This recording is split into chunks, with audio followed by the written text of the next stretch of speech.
Bonjour à toutes et tous, bienvenue sur la chaîne du Jardin du Dauphiné pour une nouvelle petite vidéo. Alors on va parler du Rostrata aujourd'hui. Je vais vous présenter mes deux spécimens, ou vous représenter mes deux spécimens. Ça fait longtemps que je n'avais pas fait une vidéo dessus. Allez, on va aller voir ce que ça donne. Alors mode de perruque pour le premier. Alors celui-ci, ça fait à peu près 3 ans qu'il est en terre. Habituellement, toutes les années, je coupe toutes les feuilles qui sont à la base du tronc. Et cette année, j'ai décidé de le laisser pousser tel quel. En fait, je touche plus à rien. Et je trouve que c'est vraiment plus sympa.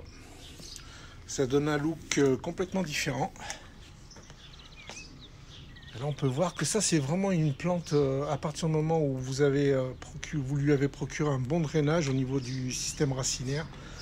C'est vraiment un végétal qui demande aucun entretien, franchement, et puis c'est résistant comme tout. Hein. Je vous le conseille vraiment, le Rostrata. Hein.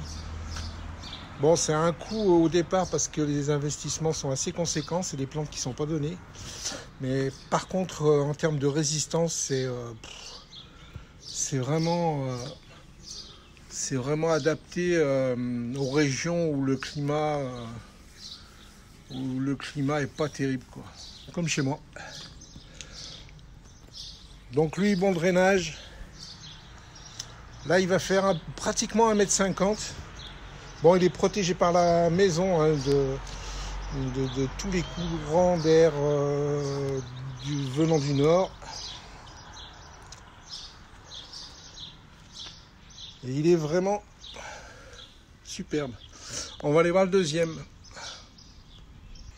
Alors le deuxième, le voici, il est en pot. Alors celui-ci poursuit sa convalescence en fait. Hein, parce qu'il a été planté en même temps que l'autre, mais à un endroit différent. Et il ne s'est pas du tout acclimaté.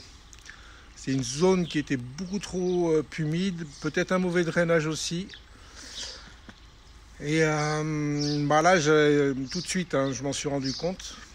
Quand les feuilles ont commencé à sécher et à jaunir.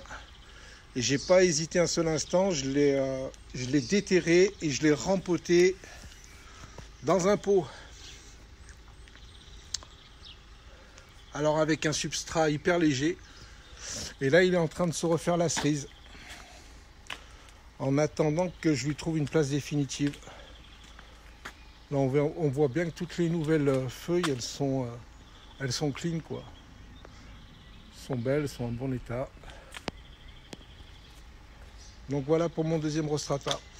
Donc c'est vraiment des plantes que je conseille à tous. Hein. Faut pas hésiter. Eh bien écoutez, n'hésitez pas à poster vos questions en mode commentaire et j'y répondrai avec grand plaisir. Je vous dis à très bientôt pour de nouvelles vidéos sur la chaîne. Bye bye.